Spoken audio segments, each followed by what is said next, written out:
A wide variety of cameras are available for video production. Some cameras are designed for use in production studios, while others are designed for field production environments. Transducing or converting physical energy in the form of light waves into electrical energy and eventually into the form of video signals is a complex process, depending upon the camera.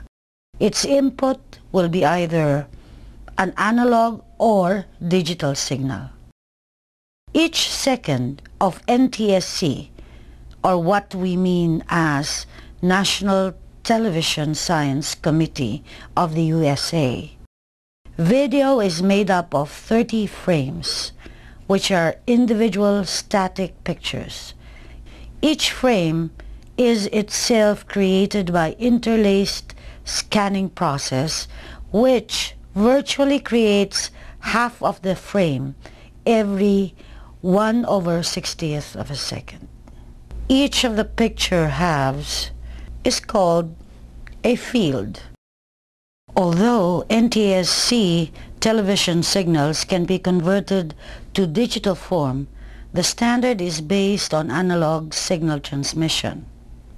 ATSC, or American Television Science Committee, which is commonly referred to as High Definition Television, or HD TV, is scheduled to replace NTSC television by the year 2006. However, unlike NTSC, which provides a single standard format for scanning and picture resolution, ATSC encompasses several digital formats. Other formats are PAL, which means phase alternation line, and SECAM, sequential MMI, which is the French equivalent of PAL. So you will come across the format PAL-SECAM since these terms mean the same thing. The recorded images are electronically produced and stored on magnetic tapes with the following formats. These are all on analog signals which can then be converted to digital format. 3/4 inch tape U-matic, 1/2 inch Betamax tape, VHS, and SVHS. 2 inches tape quadruplex, 1/2 inch compact VHS-C, 8mm video 8. Our Philippine broadcast quality formats have moved from quadruplex U-matic to the Betacam format. VCDs and DVDs are recognized formats for some cable television stations. For digital formats in general, the more pixels you have to make up the picture, the greater detail you can display on the screen. So, more pixels equal higher resolution and better picture quality. The things that you have to consider when choosing the type of camera to use is that you have to know whether your end product or the final production will end up in broadcast or just for home use or for in-house purposes. So what I do is, like, if someone asks me to direct something or to shoot something, I immediately ask if it's for broadcast. If it's for broadcast, I choose a 3 CCD camera. That's the minimum requirement. Before, to get a CCD camera, you have to use either Betacam or digital Betacam or huge cameras. But now, nowadays we have these small mini DV cameras, which are 3 CCD capable, meaning it's good enough for broadcast, like the smaller Canon GL or XL1 and the Sony PD150 or the Sony VX1000, 2000. Those are cameras which have 3 CCD capabilities. It is important to get closely acquainted with the video camera and the way it works. Telephoto lenses have a focal length longer than that of a normal lens, and it enlarges the subject in the same way as a telescope does. The longer the focal length of the lens, the greater the degree of magnification. The lens angle of view becomes narrower and the depth of field becomes shallower. The narrow angle of view enables you to isolate a detail or eliminate cluttered foreground and background. Do you see that W there? That means wide angle. When you press this W, that means that you're going into a wide angle setting. When you want to include more elements of a scene than would be possible with your normal lens, a wide angle lens would be just appropriate. It has a shorter focal length and a wider angle of view. Instead of enlarging and isolating an object, the wide angle diminishes it and takes in more of its surroundings at the same time. The wide-angle lens greatly increases the depth of field, so much so that you don't need to be concerned about sharpness unless your subject is very close to the camera. There is a tendency for some distortion in using wide-angle lenses. Distortion can enhance an image or ruin it, depending entirely on how it is used. Just like what we were saying about wide-angle lenses when we were taking up still photography, we should be especially careful when using a wide angle to take close-ups of people. Rather than being limited to just one focal length, a zoom lens has movable optical elements that make it possible for a whole range of focal lengths. In addition to the standard focusing, like here, focusing and aperture controls, zoom lenses have a control for adjusting focal length, like this button here. As you press this button, the image of your subject becomes larger or smaller. Zoom lenses are available in a variety of focal length ranges. The telephoto range offers focal length from 70 to 80 or even up to 200 millimeters or more. What is convenient about the zoom is that it is easy to adjust the closeness of an image without changing lenses or your position. There is a wide range of focal lengths available to you. Now let's talk about the viewfinder. You can see a number of indicators and controls on the viewfinder. Although the viewfinder has no effect on the signal that is actually produced by the camera, it provides a great deal of information about how the camera unit controls are set. The primary purpose of the viewfinder is to show how the shot is framed on a small video monitor. However, cameras today are, getting bigger in terms of viewfinder, and most of them are getting to be in color. Modern cameras also provide a great deal of other information to the camera operator through a viewfinder by using small tally lights around the viewfinder monitor, or by superimposing information over the picture on the viewfinder monitor. Camera viewfinders sometimes register other details on the screen. For example, usual indications in the viewfinder may show how filters or white balance and gain controls are set. The viewfinder also may provide visual warnings to the operator for such problems as low battery or insufficient lighting. Finally, tally lights on the front side of the viewfinder tell the talent subject or subject that the camera is currently on air or on field production situations, that the tape is rolling. The tally lights are usually colored lights.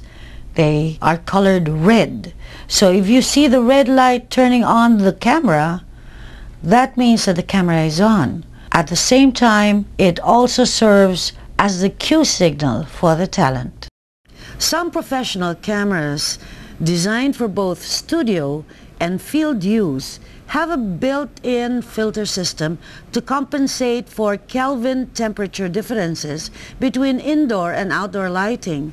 As we said earlier, Kelvin temperature indicates what type of colors you will get. Usually located between the lens and the beam splitter, this filter component is an integral part of the camera system.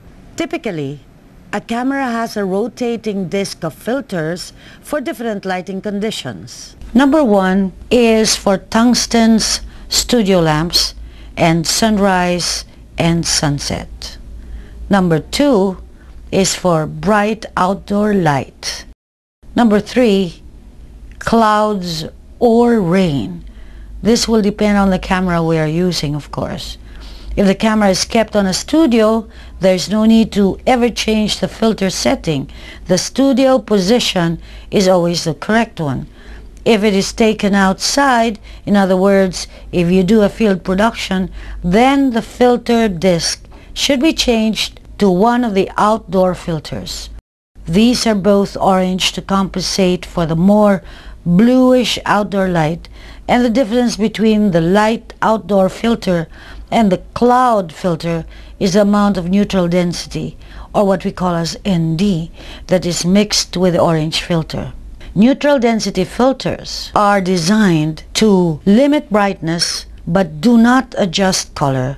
The ND number 1 allows 1/2 the light to pass through, while ND number 2 and ND number 3 allow 1/4 and 1/8 respectively.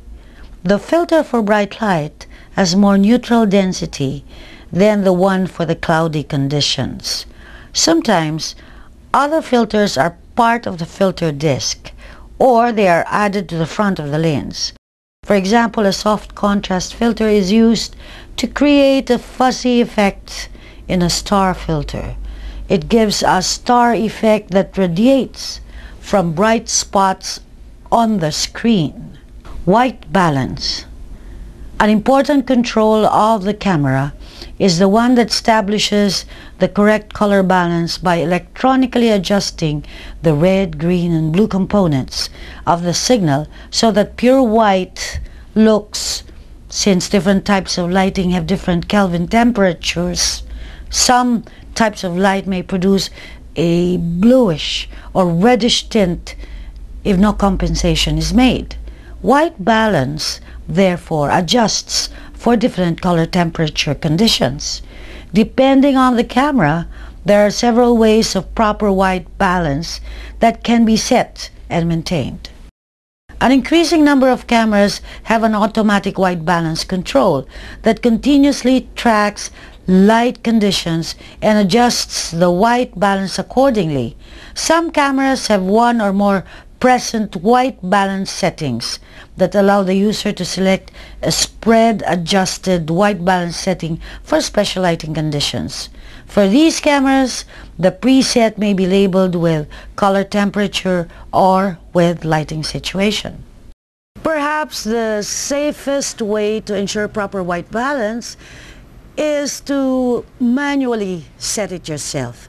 To do this, set the camera to manual white balance and then position a pure white object in front of the camera lens and then press and operate the button on the camera to set white balance.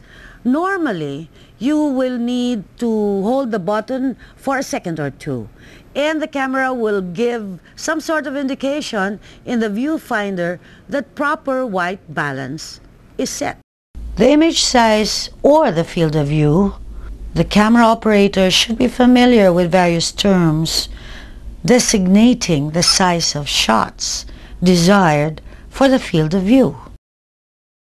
Generally, most television shots can be related to several basic categories. The perspective of the long shot, or LS, also referred to as the wide shot, or WS, is far enough away from a person that the entire body and quite a bit of the surroundings. It is also known as the establishing shot when used in the beginning of the production, because it relates those people involved in the program, not only to each other, but also to the setting and the circumstances of that program. In a drama and other applications, these wider shots are also necessary whenever people move from one part of the set to another. It can be used as a closing shot to signal a pulling back from the action to the drama as it comes to a close. Knowing about filters is knowing about colors, because the human eye and film do not respond the same way to all colors. Filters are often used to adjust the color of light from a scene so that the shades produced on film correspond to those we see with our eyes. A color filter permits light of its own color to pass through into varying degrees. It can absorb colors and block complementary colors. Earlier, we have talked about colors, and we know complementary colors, or even direct complementary and double complementary and split complementary. Thus, a yellow filter absorbs blue but lets most orange through. Remember, the complementary color of blue is orange. Creative control using these various parts is knowing when to use what in taking pictures or images of your subject. Focal length, f-stop or aperture size, focus, and depth of field for creative control. Changing focal lengths could be used for different amounts of light for a scene or varying elements to be shot for a scene, especially if you don't want to frequently change your position or you just want to remain in one position. The longer the lens, the narrower your angle of view, therefore lesser objects could be included. A short focal length would mean a larger angle of view and more objects in your scene could be accommodated. When it comes to focus, a video image is in proper focus when the subject is clear and distinct, not fuzzy or blurred. The director always commands the camera person to zoom in and focus before he zooms out to frame the shot. It is a must that the lens be properly focused. Remember that one of the big deficiencies in videography would be when the images are defocused. It would be difficult to use the footage that you take when the images are not in focus. All camera lenses have an adjustable iris that allows the amount of light that comes into the camera to be controlled. When the iris is adjusted, it opens or closes the aperture that adjusts the size of the lens opening. Some cameras are equipped with automatic iris in which the camera adjusts the aperture depending on the amount of light. But there are many instances that the camera person could override the automatic control and go manual for some creative intentions. The various sizes of aperture openings are identified by different f-stop numbers in the same way as that of a still camera. In a video camera, a low f-stop number means a larger opening, and the higher the f-stop number, the smaller the lens opening. For example, f22 is typically the smallest aperture found on most television lenses or most video camera lenses. The widest opening could be 2.8 depending upon the lens. In between the numbers would range through 4, 5.6, 8, and 11, and 16.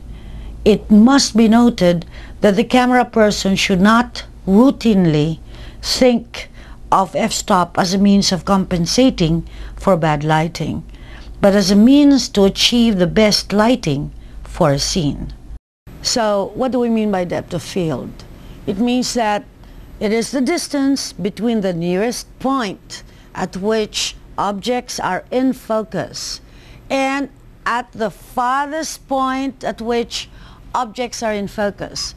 So we mean that there is this range at which there is acceptable focus. This is called the depth of field. We have discussed this earlier when we discussed photography. The depth of field in a given situation depends on a number of factors. To set a focus on a zoom lens, zoom in all the way to the tightest shot possible and adjust the focus. This is called front focus. Following this procedure, ensure that the object will remain in focus throughout the range of the zoom lens. As discussed earlier, depth of field is the range of objects that are in proper focus in a given shot.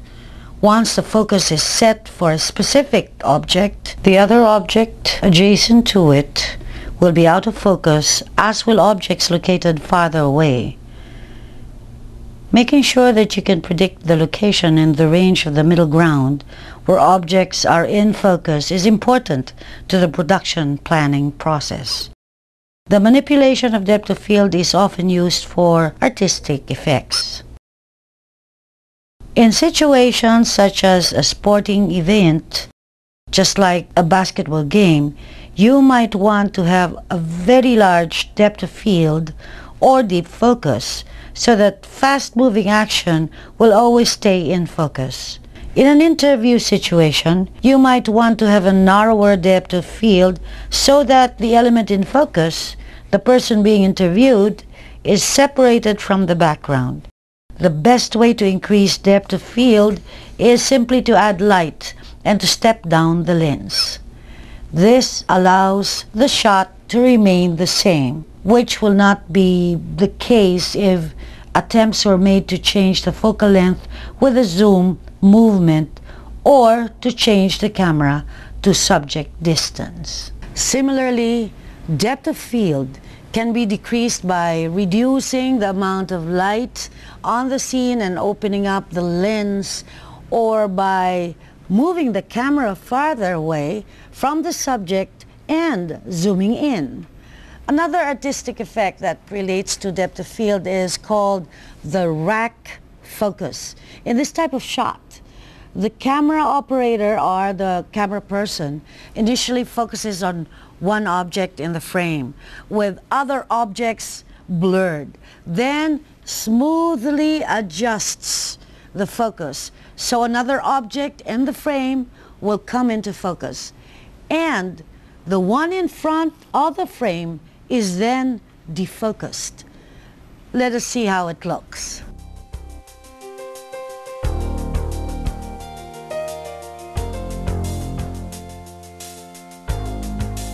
Let's talk about the macro lens. Under normal circumstances, most zoom lenses cannot focus on objects that are very close to the lens.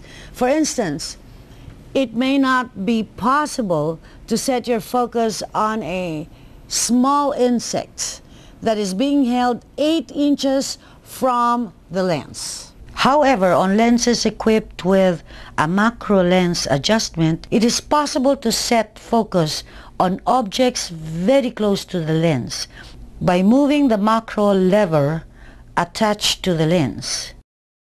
You can take extreme close-ups of printed material or small objects at distances of 2 inches or less from the lens.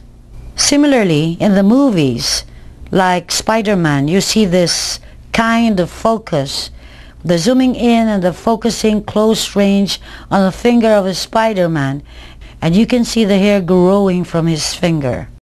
Camera controls. Let me show you the controls on your camera. Not all of these controls, however, are found on all cameras, And by the way, when you are working for a television station, be aware that some camera controls are manipulated only by the engineer. Sometimes you might want to establish a panoramic scene or cover the sweep of the action with a wide shot. If characters are so far away and then you hardly identify, the specific individuals, the shot can be labeled as an extreme long shot, or ELS, or XLS. Now, let's talk about the medium shot, or the MS. The shot designation, to some degree, is relative to the use and artistic concepts of the director or the camera operator. What is a long shot for one dramatic segment can be considered as a medium shot in another situation. For the most part, however, a medium shot of a person includes most of the body. The medium shot, or MS, is the basic shot in standard television productions. It is used to convey much of the dialogue in drama and most of the action in talk shows, game shows, variety programs, and the many other studio productions. Let's talk about the close-up shot, or the CS. The close-up is the only way to enter inside into the emotional state of a person or a performer. A close-up shot may of course be used to view objects as well as people, to attain a sense of intimacy. It may be a close-up of some item that has importance to the narrative of a drama. In a commercial, it may be a product that is examined in more detail. The extreme close-up is a shot that is most often used to intensify the emotion of a dramatic situation or a musical performance. When these shots are used carefully, they add the right artistic effect at the right moment. While the difference between the close-up and the extreme close-up is open to interpretation, the essential distinction is the extreme close-up normally calls attention to itself, while a close-up of a person's entire face will not normally call attention to itself. For example, an extreme close-up of a tear rolling down a person's face will. So now, aside from knowing the parts of the video camera and the way it operates, you are also familiar with the different types of shots. Now let's go to lens movement. In videography, one must have full awareness of being able to capture movement. You will have to be able to follow action, highlight action, and simply capture action. The zoom lens gives you flexibility in moving from one image size to the next and allows you to emphasize action. These lens movements are called the zooming in, or what we call a zoom in, and the zoom out. You go zoom in if you want to go into a close-up shot to show more details or some intimacy with your subject matter. You go zoom out when you want to accommodate more action and the other elements in the scene. The zoom lens allows camera persons and directors to achieve rapid and continuous adjustment of focal length of the lens, and consequently to control precisely the size and the framing of the shot. In addition to giving the director and the camera person a wide range of lens availability, the zoom lens also facilitates very smooth on-the-air movement. Remember, if you're on air, always be conscious of the movement of the camera so you will not make your audience dizzy. So you have to make sure that your movement on air is very smooth. The variable focal length zoom lens is essential. Virtually all zoom lenses have a motor drive zoom mechanism. Professional lenses usually have variable speed control.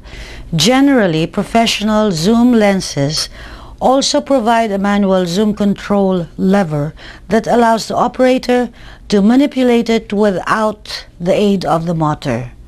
This manual control is used to perform as zoom, in which the lenses rapidly, in effect instantly, change from one focal length to another. This is usually used in shots for action pictures. And if you want some emphasis, a horror film will probably carry this as well, and adventure films too. The camera reveals the front, side, top of the elements in the picture according to where it is placed.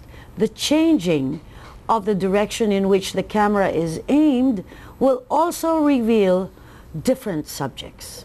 This movement also can involve changes in elevation of the camera, especially for artistic effects.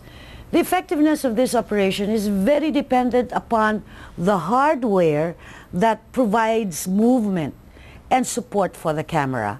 The basic parts of a studio camera unit include the video components of the camera itself, the mounting head, which contains the equipment used for movement of the camera, and the camera mount. And this camera mount is the one that controls floor movement of the entire unit. These are the basic parts of the studio camera. Now let's go to the pan. The shot changes, including the vertical and the horizontal camera movement, are fundamental to video production. When these kinds of movements are continuous on the air moves, they require a skilled operator and a suitable mounting head on which to execute them. A horizontal movement to the left or to the right is known as a pan. When told to pan right, the camera operator moves the camera lens in the direction of his or her right hand. This is the reverse of stage movements, which are given from the standpoint of the performer looking out toward an audience. This is the pan. When you move the camera on its axis to the right, that is called a pan right. If you move the camera on its axis to the left, that is called pan left. The tilt, up and down movement of the camera are called tilts. The lens end of the camera is moved up or down to view the elements at different elevations of the set. Both pans and tilts are accomplished by exerting pressure on the pan handle and projects from the right rear of the camera. Zoom and focus controls are usually located on this pan handle or the mounting head area. This is a coupling device such as a cram or cradle assembly that is important to the smoothness of the motion, especially in the tilting action.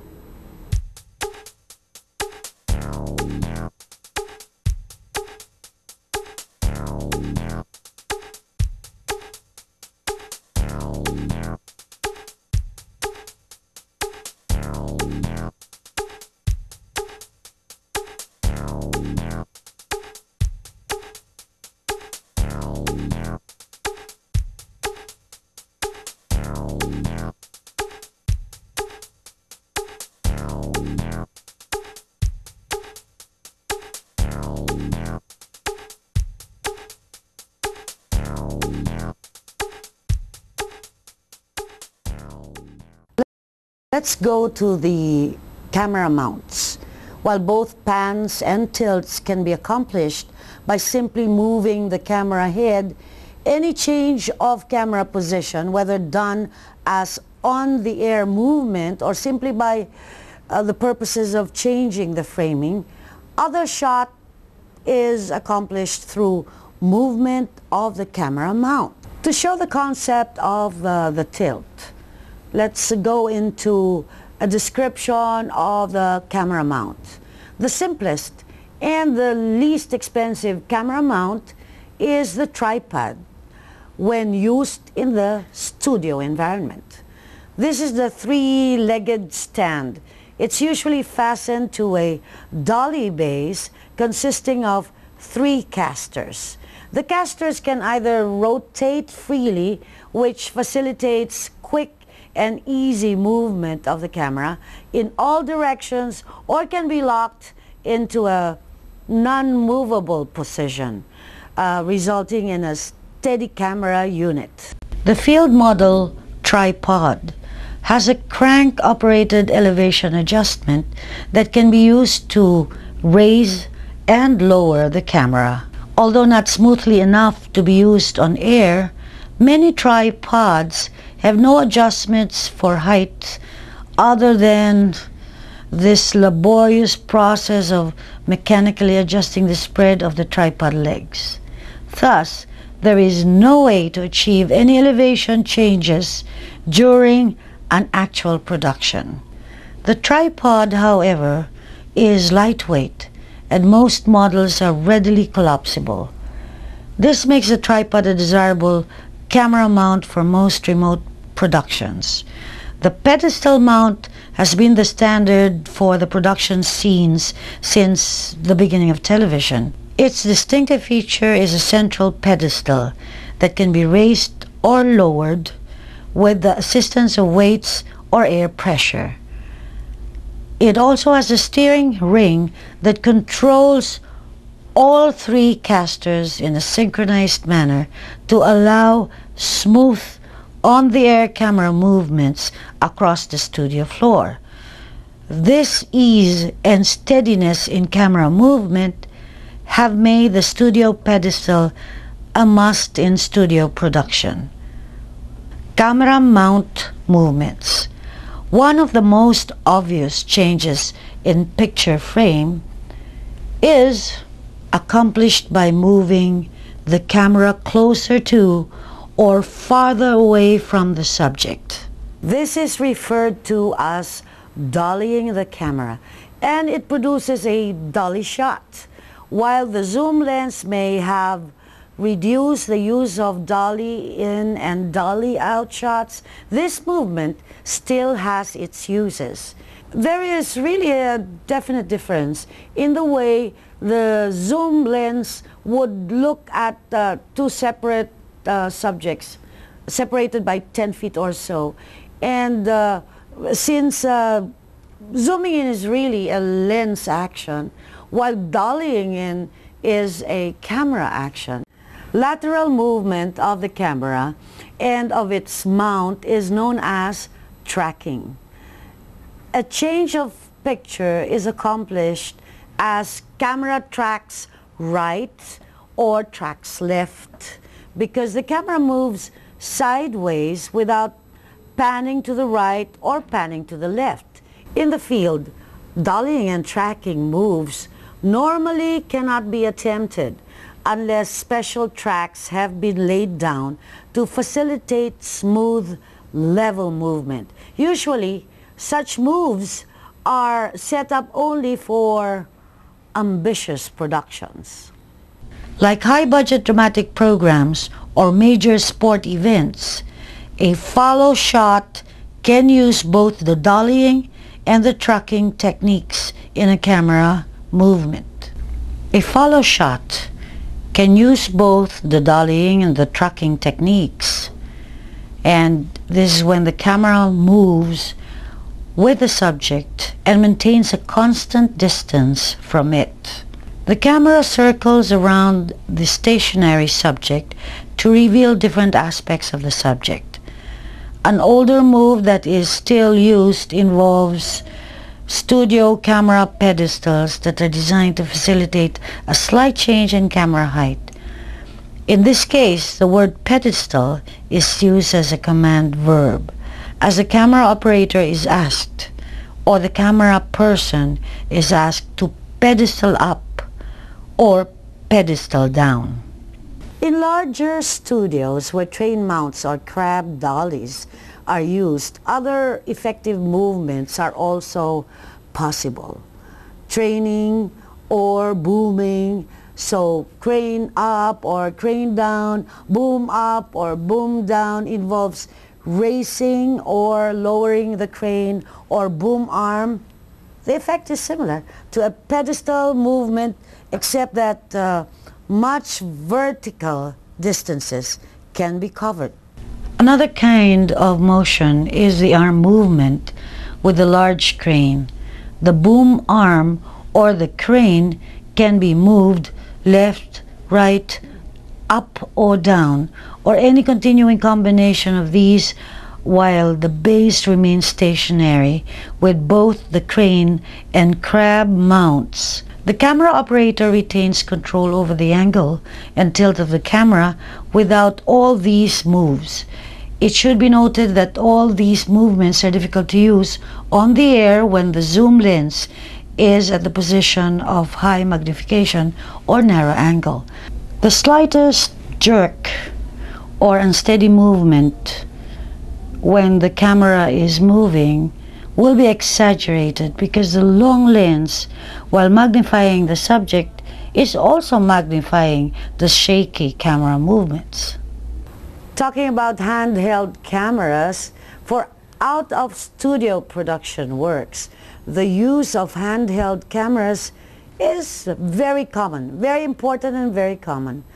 Shoulder-supported professional units and consumer-oriented palm-sized camcorders facilitate situations, or the camera person becomes, in effect, the camera mount.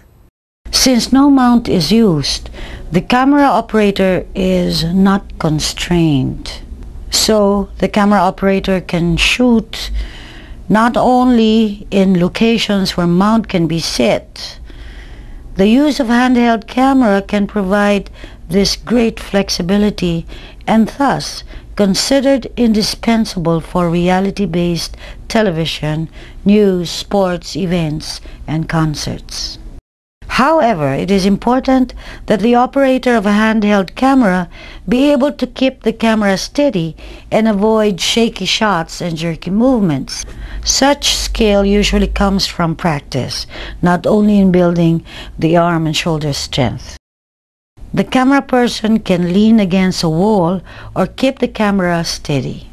Sophisticated telescopically balanced systems also are used to steady handheld cameras for professional programs or for film shoots. We call this the Steadicam. Robotic camera control. As a result of rising cost of video production, the use of robotic camera control in news and public affairs programs is on the rise. In these systems, the zoom focus and camera mount movements of one or more cameras can be controlled by a single camera operator. Sophisticated camera moves such as simultaneous arc shots or pedestal up, slow zoom in can be programmed to execute automatically during a show. A more active camera is always interesting rather than the static. So as much as possible, I would like to free up the camera, especially when there's new information. It's not just following the subject. It's more of like introducing more information in the frame. Like you move from one place from point A to point B, you see more spaces, no, more objects in the scene, so that people would get a better idea on where the scene is happening. So it's more of it's like putting more information on the frame or on the screen. Let us talk about the various elements of framing, headroom, lead room, depth of composition, angle, balance, and movement. For the past many years, directors, camera persons, and other members of the production crew have developed a vocabulary to describe shots. This is very important to create that shared meaning, because it is very important that the director can precisely communicate to the camera person as we discuss the following elements of framing, headroom, lead room, depth, composition, angle of elevation, balance, and movement. Keep in mind that the various rules that have evolved as part of the grammar of the medium should be considered as guidelines. As with any artistic efforts, there is always room for experimentation. Once you have mastered the rules, these rules can be changed, or if you want, you can even ignore them for a particular purpose. Now we will discuss the following elements: framing, headroom, lead room, depth, composition, and angle of elevation. Framing. Framing is the basic dimension of a shot, describing the part of the body that is to be cut off by the bottom part of the picture. The terms used to describe the shots are a full shot, a thigh shot, or chest shot. Another way of classifying shots are single, two shot, or three shot, which describe the number of people to be included in the shot. Other descriptive labels have evolved to specify certain kinds of desired shots. For example, an over-the-shoulder shot, or OS, might be called for a situation where two people in a conversation looking at each other in a dramatic scene or an interview. This is a shot showing one person who generally is facing the camera, framed by the back of the head and the shoulder of the person whose back is to the camera. Headroom. An important discipline of all important camera operators is to consistently maintain an appropriate amount of headroom. This term refers to the space between the top of the subject's head and the top of the frame. When this distance is not observed, the results can be somewhat distracting. It is especially important that headroom distance be uniform among all cameras on any production. The suggested guideline is a helpful guide for shot consistency. It is to place the eyes of the subject at the point of an imaginary line, approximately 1/3 of the way down from the top of the picture. In close-up shots, the framing is best with eyes slightly below the line. In wider shots, they should be slightly above the line. It is always important to maintain an appropriate headroom. This is the space between the head of the subject and the top of the frame. Lead room. When speakers address directly the camera, most logical framing is for the person to be framed in the center. But when the speaker is talking to another person, it is recommended to put some lead room, or some call it talk space or looking space, on the side where the speaker is looking at. Depth, composition. We have discussed earlier in knowing how to see the many different ways of attaining depth.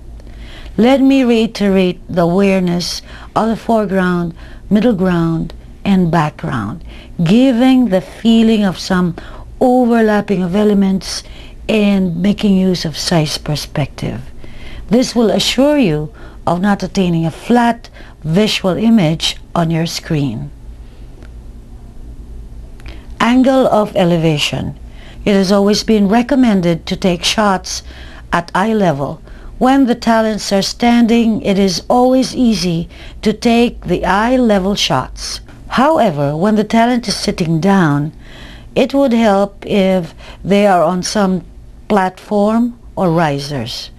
Let me repeat that keep in mind that these rules have been traditionally used as part of the grammar of the medium.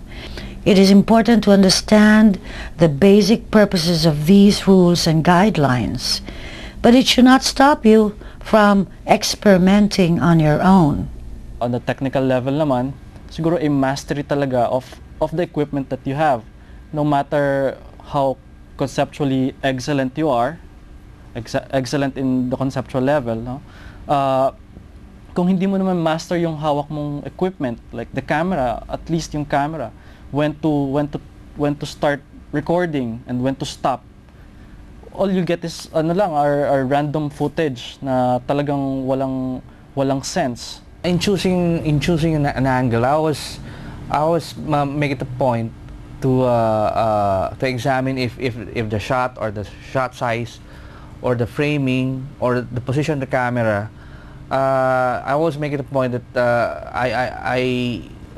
I refer back to a board if there's a storyboard or the concept. It should conform the concept. If I decided from the very start that the shot should be simple because the